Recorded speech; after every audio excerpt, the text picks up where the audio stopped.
Hi everyone, my name is Elizabeth. I'm 31 years old and I'm here to talk to you about my diagnosis of borderline personality disorder. I was diagnosed when I was about 27, so that's about 4 years ago. Generally, borderline personality disorder is diagnosed in like the late teens, early 20s. I probably was showing symptoms at that time, but it didn't become pronounced until my later 20s. I wanted to go over a couple of statistics so you guys get a better understanding of what it is and how it presents itself and just the different characteristics. I'm taking my information from this book, which I've read several books on borderline personality disorder, and this is one that I think is very clear and easy to understand. And it says BPD, borderline personality disorder, comprises between 30 and 60% of all patients diagnosed with any of the 10 defined personality disorders. And it's estimated that in the DSM-4 they say that about 2 to 4% of the population has borderline personality disorder. And some things that can cause it or make it manifest itself are disruption of normal child development, particularly during the crucial rapprochement age, 16 to 25 months. And it says it may hinder development of a constant separate identity, one of the prominent symptoms of BPD. And for me, this book is great because it has criteria listed.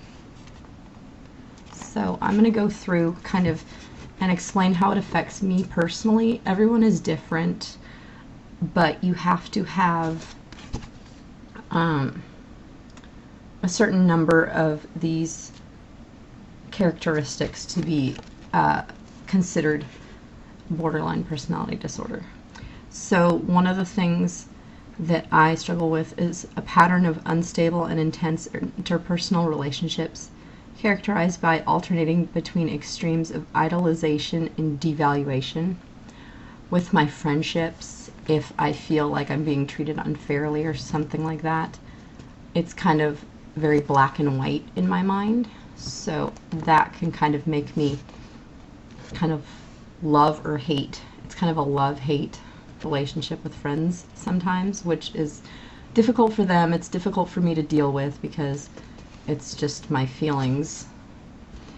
And then another one is identity disturbance, markedly and persistently unstable self-image or sense of self.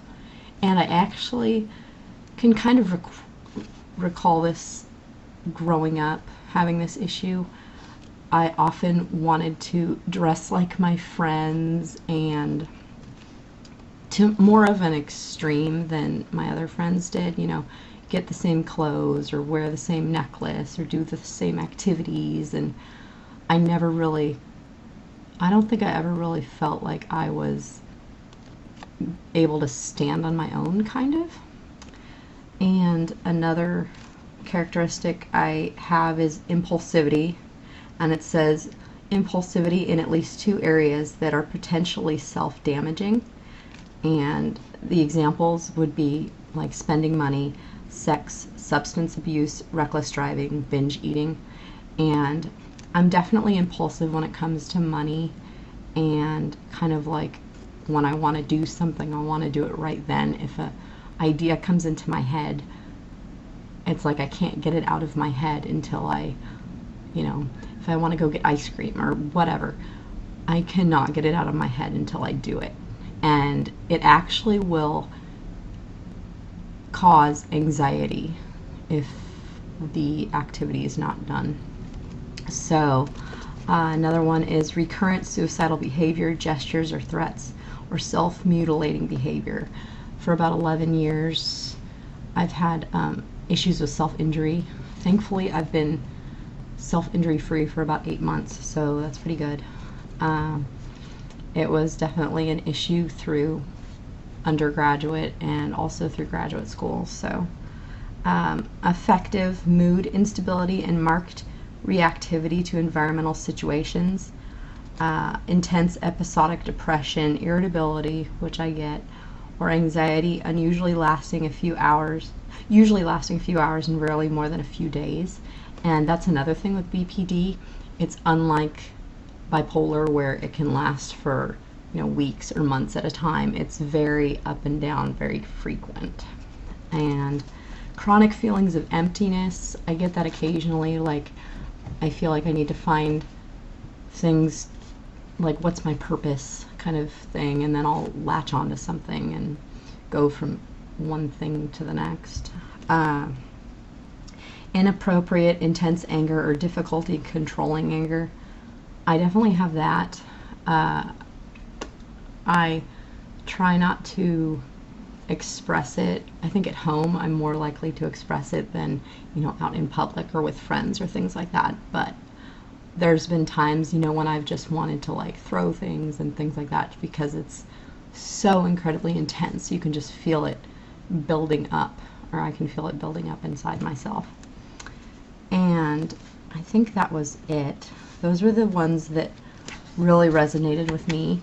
And despite having this diagnosis, originally I was diagnosed with depression, and I think through the rapid mood changes and the self-injury, the doctors decided that BPD was more fitting.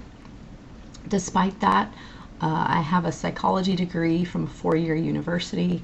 I've had full-time jobs, part-time jobs, doing tons of different activities. I have a physical disability as well, so I participate in adaptive sports, and I've also, I'm almost done.